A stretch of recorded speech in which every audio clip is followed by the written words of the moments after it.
ప్రస్తుతం మనతో గోరంట్ల మాధవ్ గారు ఉన్నారు, మాట్లాడదాము. నమస్తే అండి. నమస్కారం సార్, ఎర్రగొండపాలెం నియోజకవర్గంలో చంద్రశేఖర్ గారు ఫస్ట్ టైం నిర్వహిస్తున్న ఎడ్ల పందాలు ఇవి. సో మనం ఇక్కడ చూస్తున్నాం, గ్రామం అంతా ఎక్కడ ఉందేమో అని. పండుగ వాతావరణం అంతా ఇళ్లలో కాదు, మనకి ఎక్కడే చూస్తున్నాం. ఏం చెప్తారు మీరు? నో డౌట్ ఈ కార్యక్రమానికి కర్త కర్మ క్రియ అయినటువంటి చంద్రశేఖర్ గారు యావత్తు రాష్ట్రం యొక్క దృష్టిని ఆకర్షించినాడనటంలో ఎలాంటి సందేహం లేదు. అదేవిధంగా రైతు రాజుగా, వ్యవసాయం పండగగా ఉండాలి. ఎద్దేడిస్తే వ్యవసాయం బాగుపడదు, రైతేడితే ఈ రాష్ట్రం బాగుపడదు అన్న సిద్ధాంతంతో వైఎస్ఆర్ కాంగ్రెస్ పార్టీ ముందుకు పోతూ ఉంది. అదేవిధంగా ఆ రకమైన ఉద్దేశంతోనే, సిద్ధాంతంతోనే ఈ కార్యక్రమాన్ని నిర్వహించడం, దీనికి ప్రజలు వేలాది మందిగా తరలి వచ్చి దీన్ని ఆస్వాదించడం కూడా చాలా సంతోషంగా ఉంది. యావత్తు రాష్ట్రం కూడా దీనివైపు చూస్తూ ఉంది అనడంలో ఎలాంటి సందేహం లేదు. అండి, రైతులకున్న ప్రాధాన్యత మనకు తెలిసిందే. ఒక దేశం బాగుపడాలన్నా, ఒక రాష్ట్రం సుభిక్షంగా ఉండాలన్నా రైతే రాజు అంటాం.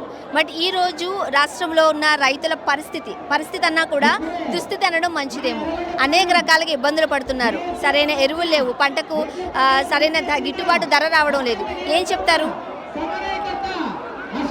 మనం గమనిస్తే గత జగన్మోహన్ రెడ్డి గారు ముఖ్యమంత్రిగా ఉన్నప్పుడు ఇతనం వేసేటప్పుడు కానీ, కోతకు వచ్చినప్పుడు కానీ, ఆ కోతకు వచ్చిన పైర మార్కెట్కు పోయే వరకు అంతా తానే రైతు భరోసా కేంద్రాలను పెట్టి, అదేవిధంగా అన్ని రకాలుగా రైతును ఆదుకున్న ప్రభుత్వం గత ప్రభుత్వం అయితే, ఇప్పుడు మామిడికి రేట్ లేదు, వరికి రేట్ లేదు, అరటికి రేట్ లేదు.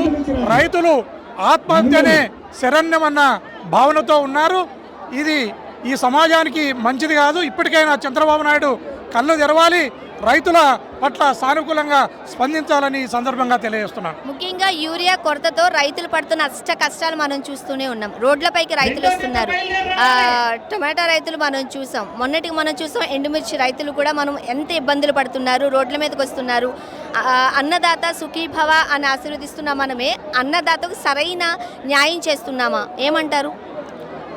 100% చంద్రబాబు నాయుడు గారు అంటేనే రైతు వ్యతిరేకి అనేది రైతు బాంధవులు ఈ రాష్ట్రంలోని రైతులందరికీ తెలిసినదే.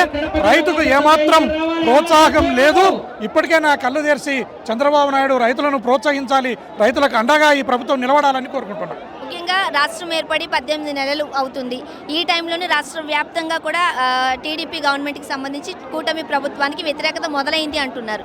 మరి నెక్స్ట్ ఎవరు వస్తారంటున్నారు? వైసీపీ అధికారంలోకి వచ్చే ఛాన్సెస్ ఎంతవరకు ఉన్నాయి? దాంట్లో డౌటే లేదు. ఎప్పుడు ఎలక్షన్ జరిగినా జగన్మోహన్ రెడ్డి గారు ఓడేది లేదు, చంద్రబాబు నాయుడు గెలిచేలేదు.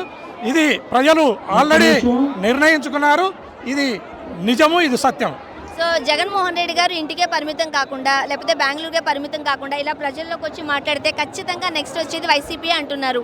మీరేం చెప్తారు? జగన్మోహన్ రెడ్డి గారు ఎప్పుడు బయటకు వచ్చినా లక్షలాది మంది జనం బయటకు వస్తున్నారు.